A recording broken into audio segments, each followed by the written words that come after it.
Ben ritrovati a Cattoliche dintorni. Oggi vi vogliamo presentare l'Open Day Open Mind, ovvero la giornata di orientamento pensata dall'Università Cattolica per presentare l'offerta formativa a chi si è da poco diplomato. Lo facciamo con Anna Mostarda, responsabile del servizio orientamento dell'Università Cattolica. Andiamo insieme a sentirla.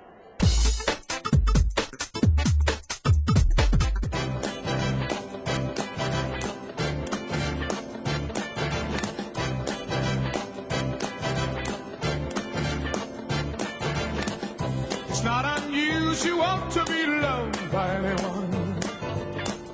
It's not unusual to have fun with anyone. But when I see you hanging about with anyone, it's not unusual to see me cry. Anna Mostarda, lunedì 12 luglio ritorna l'edizione estiva dell'Open Day Open Mind. Perché gli studenti delle scuole superiori non devono perdere questo appuntamento?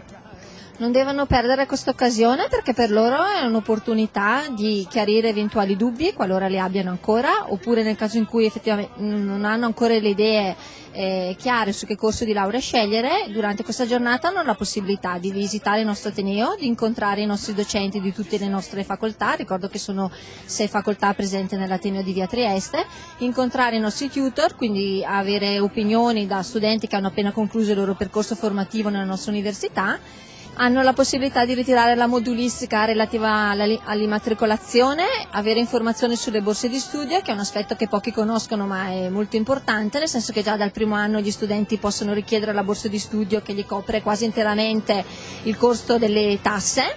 E ovviamente incontrare anche altri studenti che hanno dei dubbi e già cominciare a fare conoscenza. Tra l'altro mi permetto anche di ricordare un'iniziativa molto importante: durante questa giornata gli studenti possono richiedere un appuntamento con uno psicologo del CROSS che può aiutarli a chiarire ulteriormente i loro dubbi dal punto di vista psicoattitudinale.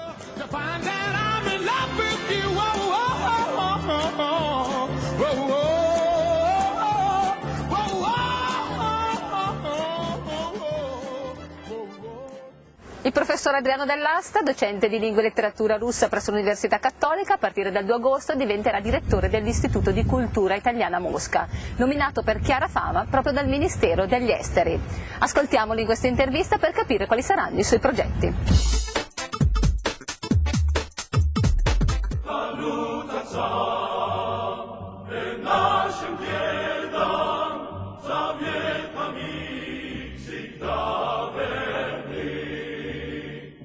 Professor Dell'Asta, fra meno di un mese assumerà l'incarico di direttore dell'Istituto Italiano di Cultura di Mosca.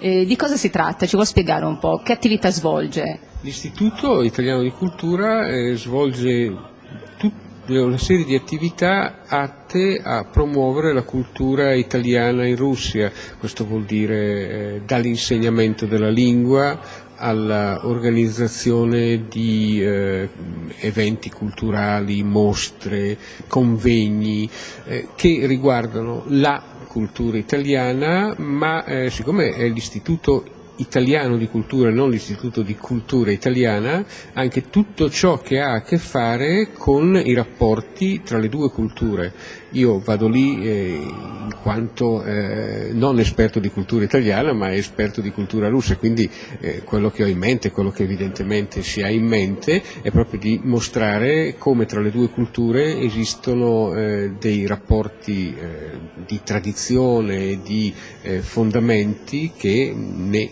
garantiscono la vicinanza. Un incarico prestigioso, lei è stato scelto e nominato dal Ministro degli Esteri. Ha già dei programmi appena insediato? Allora, ci sono dei programmi che sono i programmi dell'Istituto.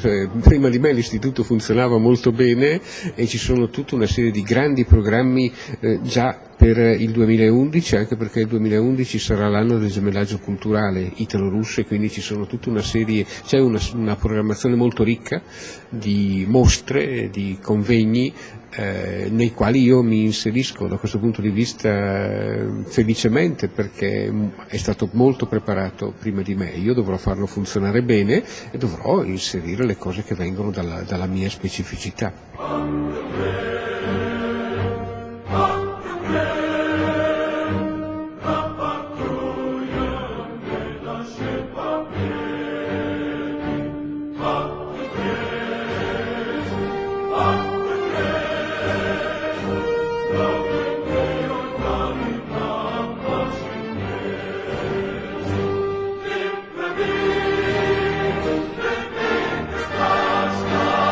Questo suo nuovo incarico avrà delle ricadute sull'Università Cattolica, credo positive? Io spero che siano positive. Innanzitutto il fatto che sia stato scelto un docente dell'Università Cattolica è sicuramente un motivo di prestigio per l'università.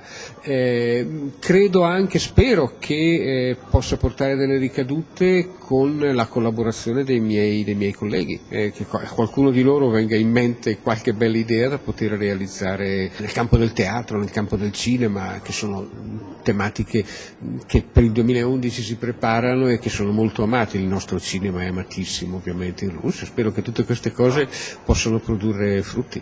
E quanto durerà questo incarico?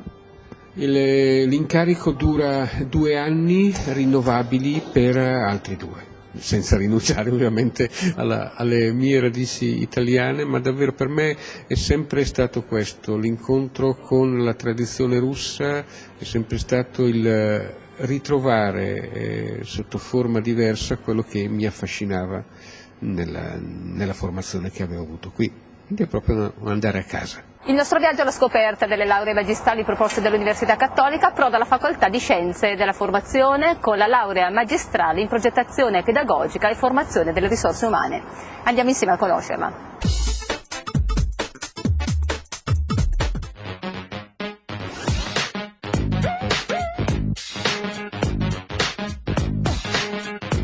Professor Malavasi, perché consigliare agli studenti della triennale di proseguire gli studi e quindi di scegliere la laurea magistrale in progettazione pedagogica e formazione delle risorse umane? Per costruire una casa bisogna metterci il tetto sopra e la laurea magistrale è esattamente questo dispositivo che aiuta a ripararsi nel futuro da difficoltà legate al riconoscimento del titolo giuridico della triennale. La laurea magistrale offre non solo competenze trasversali tra educazione e formazione, ma rappresenta questo scudo, questa volontà di concludere un percorso e di avviarsi verso il mondo del lavoro con sicurezza e tranquillità. I dati legati agli sbocchi professionali sono veramente molto incoraggianti. I nostri laureati spesso già durante gli anni di corso incontrano con successo il mondo del lavoro e arricchiscono di esperienza e di professionalità gli enti, le imprese entro cui spendono il loro know-how, il loro bagaglio culturale. Parliamo un po' della formazione, com'è strutturata questa laurea magistrale, su quali ambiti in modo particolare punta? Pedagogia, psicologia, sociologia, questi sono gli ambiti disciplinari entro cui la laurea in progettazione pedagogica si gioca, senza dimenticare la gestione del capitale umano, lo sviluppo dei talenti. Ecco, proprio sul merito, sul successo professionale, sulla disponibilità a far crescere la comunità. Questi sono gli obiettivi che, di là dalle discipline importanti, però questi sono gli obiettivi di crescita su cui questa laurea gioca la sua validità e il suo successo nell'ambito della nostra comunità.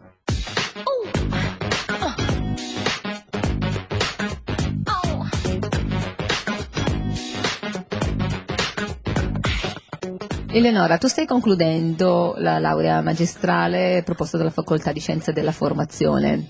Cosa vuoi dire a chi deve scegliere oggi di continuare gli studi? Di fare questa scelta, insomma, per me è stata una bella esperienza, un'esperienza veramente arricchente, soprattutto adesso che ho iniziato a lavorare da un anno in una comunità terapeutica, mi rendo conto che l'aver fatto la laurea magistrale mi offre forti spunti, nella pratica mi aiuta molto, soprattutto rispetto appunto alla progettazione che comunque è molto presente nell'ambito lavorativo, perlomeno nel mio contesto lavorativo, che è quello di una comunità terapeutica. E sicuramente l'aver fatto questa laurea magistrale mi permette sempre di avere una finestra, nel senso di guardare oltre, di non fermarmi alla risoluzione dei problemi fino a se stessa, ma cercare di guardare anche al di là, insomma, attraverso appunto lo strumento che è quello della progettazione, che ti permette di partire da una situazione e poi cambiarla, evolverla e appunto migliorarla.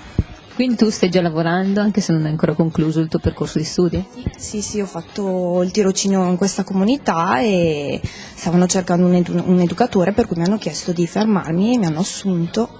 Quindi tirocinio come occasione di incontro con la realtà lavorativa locale? Sì, sicuramente sì, per me almeno è stato così, nel senso che la laurea, la laurea magistrale mi ha proprio permesso anche di trovare lavoro, insomma. Anche per questa puntata è tutto, vi do appuntamento come sempre la prossima settimana, il venerdì alle 20:30 su Teletutto. Vi racconteremo com'è andato l'Open Day. Grazie per essere stati con noi.